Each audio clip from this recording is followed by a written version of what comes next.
Nothing tests a relationship in horror movies quite like a couple's trip. And by tests, I mean getting hunted by strangers, or replaced by aliens, manipulated by rich psychopaths, or trapped in the middle of nowhere with something in the basement of your Airbnb. My name is Ariel, and in this video, I'll be taking you on a wild ride through the worst couples trips in horror movies. After making my list of movies, I quickly noticed that this specific trope really fell into two major plot lines. One being a couple that goes on a vacation and unwelcome visitors show up. The other being a couple goes on a trip that was never meant to be a vacation at all. So I've split this into two fun segments. First, I'll go through 10 of the most horrifying unwelcome visitors you could ever get on vacation. And then I'll get to my personal top 10 worst couples trips where the destination, the people, or even your partner were the setup all along. And now with that intro out of the way, let's get into it.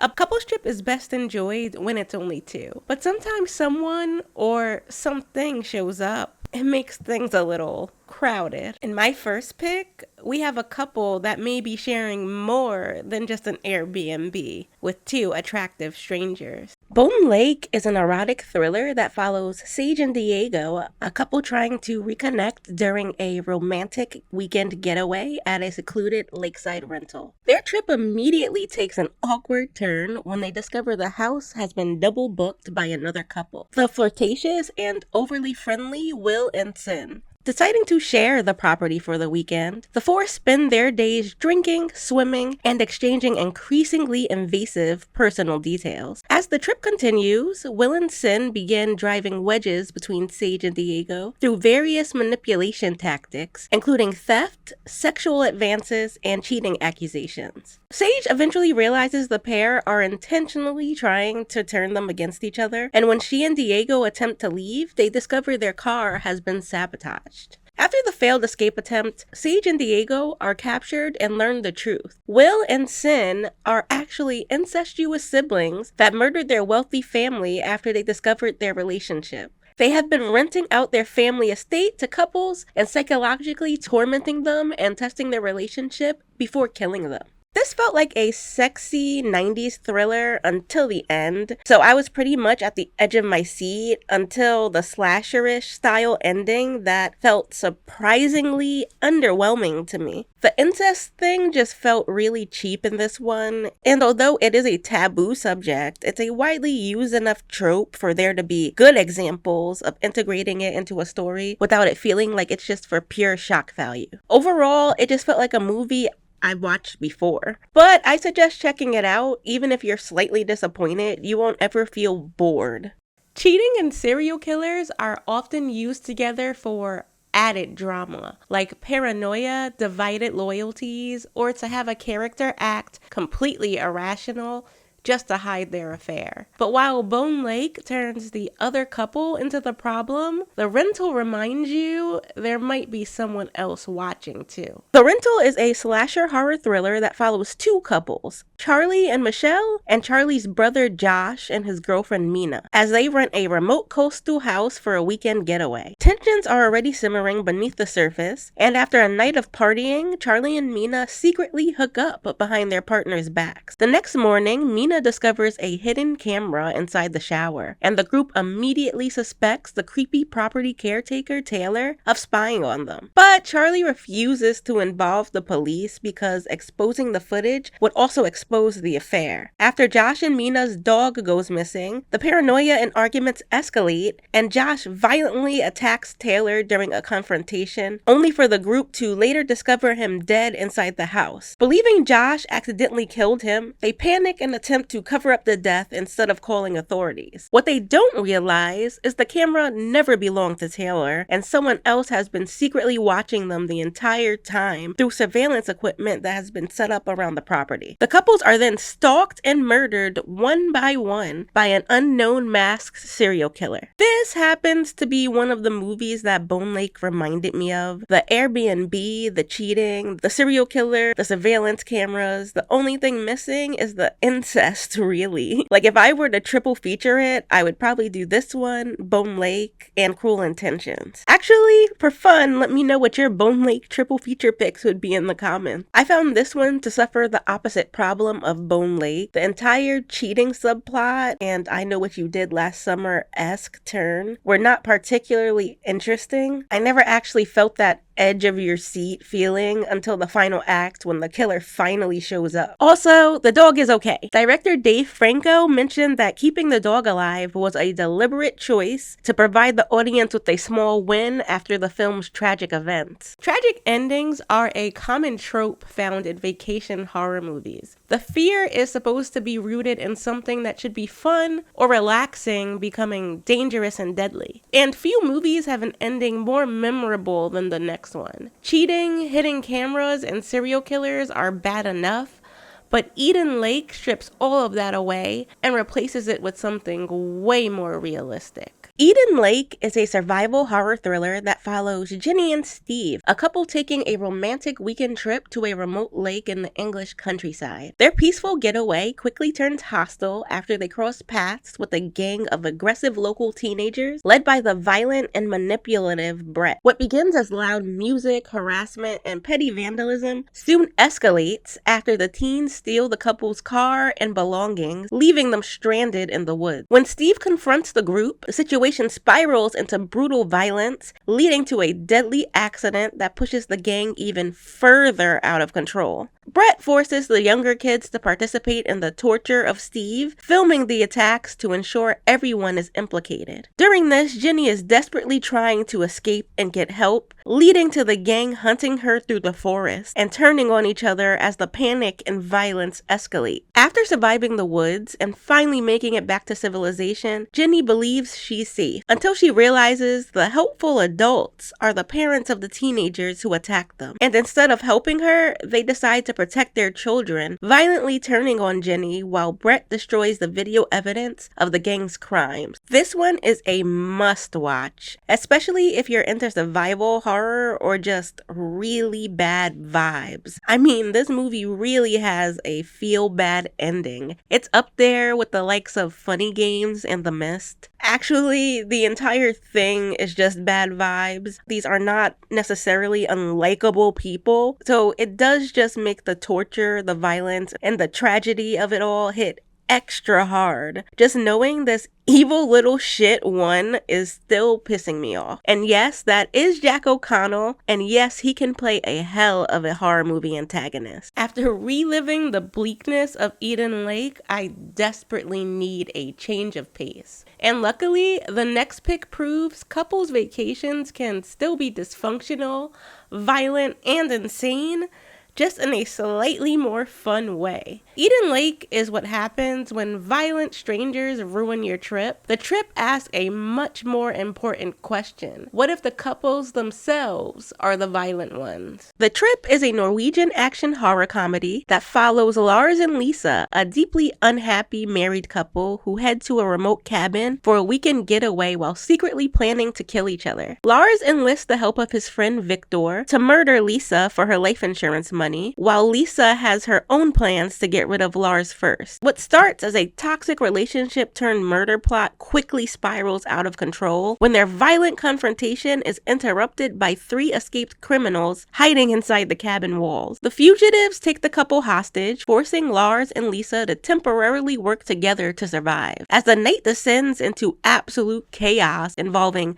shootouts, torture, and multiple brutal deaths, the couple slowly begin reconnecting through the shared violence and insanity surrounding them. By the end of the trip, Lars and Lisa manage to kill the fugitives, survive the ordeal, and completely reinvent themselves as the heroic survivors of the massacre, even turning their story into a Hollywood movie. This plot may sound familiar to you. That's because this movie has an American remake that came out this year, starring Samara Weaving and Jason Segel. I haven't seen it yet, so unfortunately I have no comparison. What I can can tell you is that this one is a wild ride and a lot of fun. That specific subgenre where someone is going somewhere to commit a crime, but there's already someone there committing an even worse crime, is one of my favorites, so I was kind of locked in immediately. The movie is also pretty funny. Noomi Rapace is great in this one, and you may recognize her from The Girl with the Dragon Tattoo or Prometheus if you needed any more convincing to watch. I highly recommend this one. Sometimes I feel really bad for people that don't want to read subtitles. Toxic couples going on vacation is another common trope within vacation horror. The pre-existing tension either is resolved after going through a traumatic ordeal together, or it drives a wedge between the couple, causing one character to act out irrationally. If the trip taught us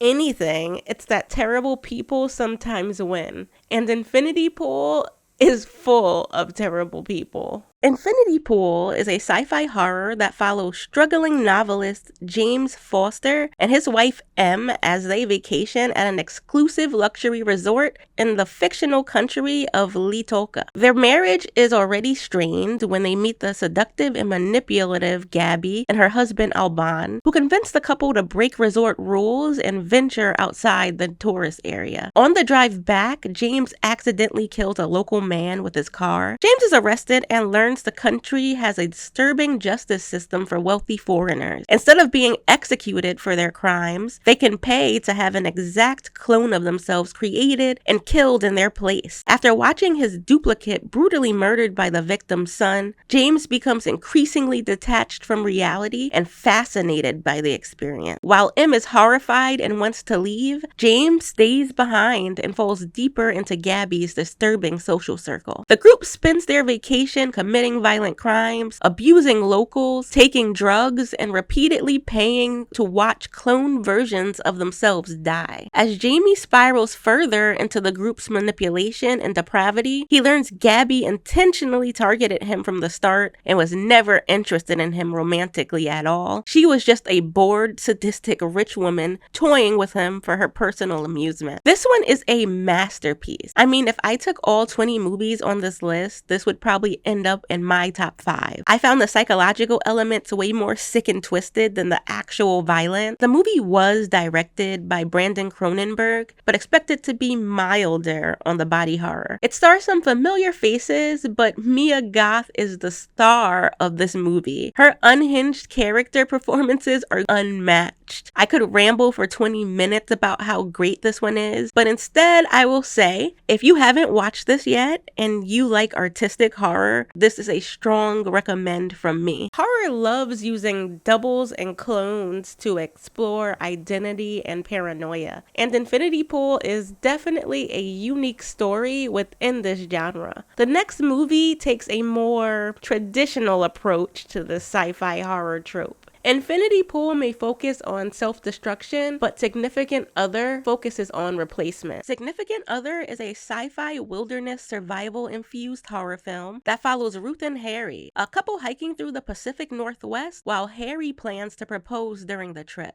The next morning, Harry begins acting strangely distant and emotionally off, while Ruth discovers signs that something dangerous may have emerged from the meteor crash site. As paranoia builds, Ruth discovers the truth. The real Harry was killed in the woods, and the man traveling with her is actually an alien copy that absorbed Harry's memories and identity. While the creature initially struggles to understand human emotion, it becomes obsessively attached to Ruth and wants her to willingly stay with it. After the alien reveals an impending invasion and a violent struggle for survival ensues, Ruth manages to kill the alien when it copies her, but struggles to process her human anxiety. She manages to escape the forest to an impending alien invasion. First of all, this movie deserves a sequel. Aliens that die because they can't process anxiety have no chance against millennials and Gen Z. This movie is another one with familiar faces. Both performances from Jake Lacy and yet another modern horror queen, Micah Monroe, are both great. This movie blends psychological horror, sci-fi, wilderness survival, and body horror all together without feeling like too much. I would actually say it's a pretty standard alien body snatching movie, but it's still a really solid entry within that subgenre. It's a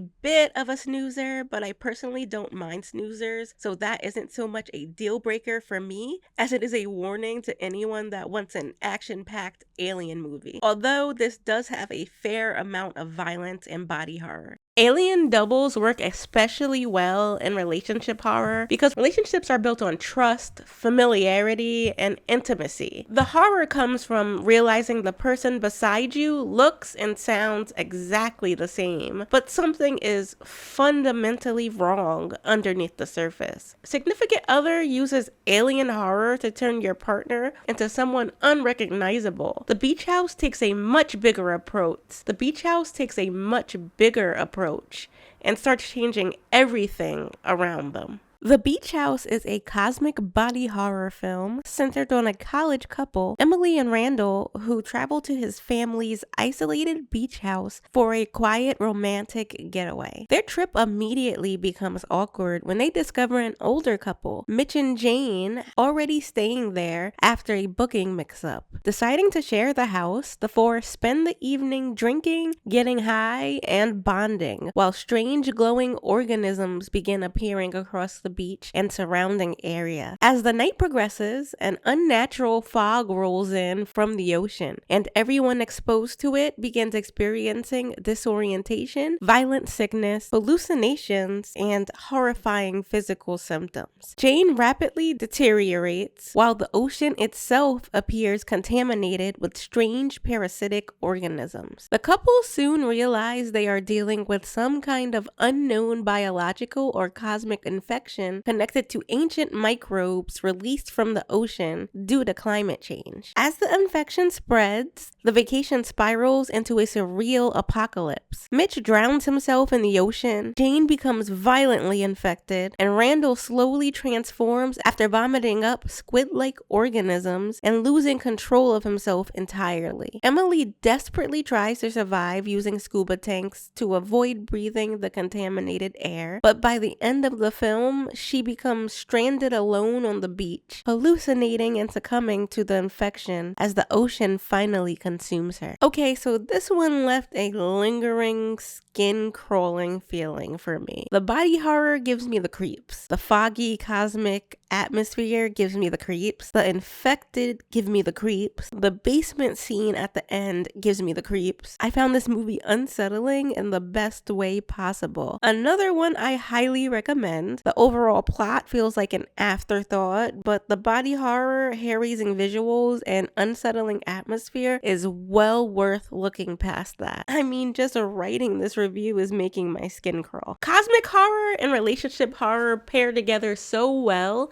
because both are deeply tied to fear of the unknown. In relationship horror, the terror usually comes from realizing your partner has changed, is hiding something, or was never the person you thought they were. Cosmic horror takes that fear and expands it outward, introducing forces so strange and incomprehensible that they completely destabilize both the relationship and reality itself. If The Beach House explores the quieter, more existential side of cosmic horror, Extraterrestrial reminds us that sometimes the universe is a little more action-packed. Extraterrestrial is a Canadian sci-fi horror film that follows April and her boyfriend Kyle as they travel to her family's remote cabin for a weekend getaway with friends.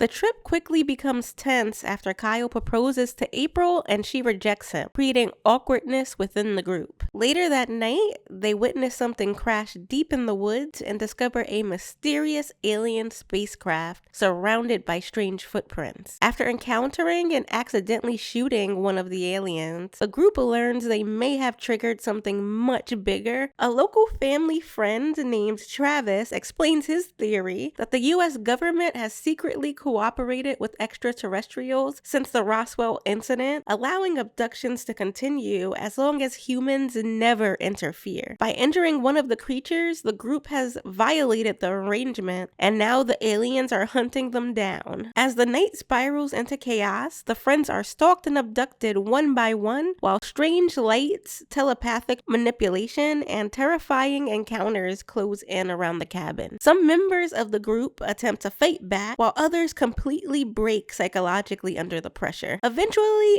April herself is abducted aboard the alien spacecraft, where she discovers mutilated human bodies, horrific experiments, and alien-human hybrids being created. After briefly escaping the ship alongside Kyle, the pair return to Earth, believing they survived, only to be immediately executed by the US military, covering up the extraterrestrial presence. I'll be honest, this movie is only here because I liked the abrupt, no one lives style ending. It reminded me of Cabin Fever. This movie isn't great, but I can't say I feel like I wasted my time watching it. Although the directors felt their $3 million budget was not enough, the visuals, special effects, and sets are very polished and come off as higher budget. Overall, for a lower budget sci-fi horror featuring classic gray aliens, it could have been a lot cheesier. So I'd say it's a solid 5 out of 10 watch that, even though I don't love, I felt was still deserving of this list. Proposals in horror movies are rarely about romance. Psychologically, they're often used as moments where one person tries to lock down certainty in a relationship that already feels unstable. A badly timed proposal can expose deeper fears about control, emotional dependence, insecurity,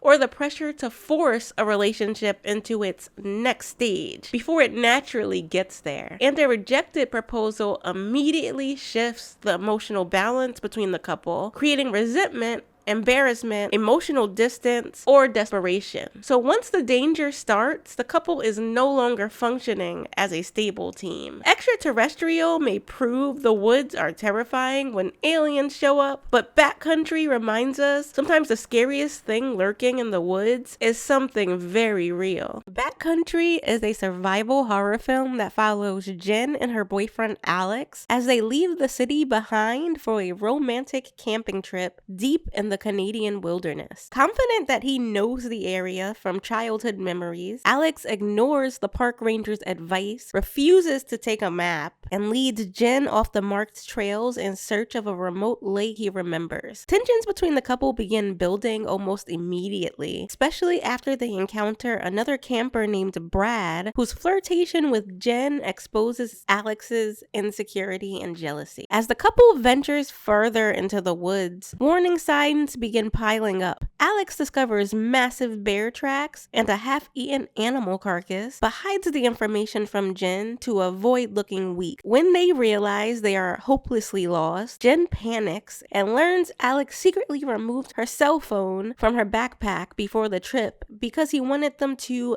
disconnect. Their argument escalates as Jen admits she never even wanted to go camping in the first place, while Alex reveals he had planned to propose during the trip. That night, a massive black bear begins stalking their campsite. After destroying their food supply, the bear eventually attacks the tent directly, brutally mauling Alex to death while Jen watches helplessly. Alone, severely injured, and stranded in the wilderness, Jen is forced to survive the forest by herself while the bear continues hunting her. After a painful journey involving falls, injuries, and near-death encounters, Jen finally manages to escape the wilderness and make it back to civilization. This one is tense and brutal, but a little slow. Don't expect any bear action until far into the movie, but it is a solid wilderness survival horror that I recommend checking out on your next movie night. Remember what I said about making a character unlikable so their brutal death seems less harsh? Well, that didn't work here. This guy was an asshole, but the mauling is just so brutal. The woods, whether camping or in a cabin, is one of the most common settings in relationship horror because they isolate couples from everything familiar and force them to rely entirely on each other. That isolation makes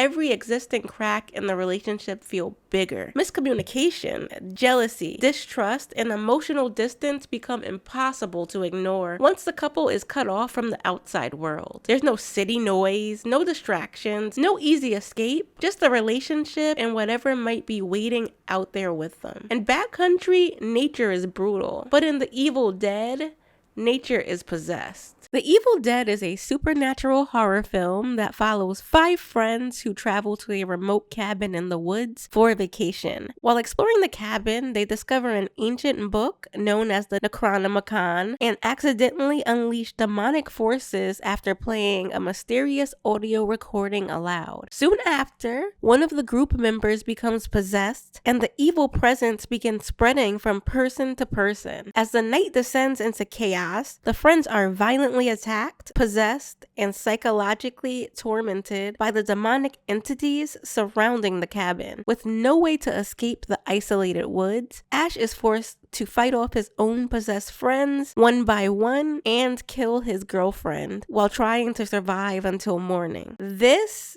is one of my favorite franchises ever. So I wanted to weasel it into a video somehow. And there is enough relationship related plot points here for this one to count on this list. If you haven't seen The Evil Dead, I'm going to assume you're either really young or you aren't a horror fan. Watch it so you can become a horror fan. If you agreed with my picks, disagreed with my picks, or you have more relationship horror that involves unwelcomed visitors, let me know in the comments. And if you enjoyed this video, hit that like button. And please don't forget to subscribe to my channel and be on the lookout for my second segment as I go through some couples vacations that were never meant to be vacations.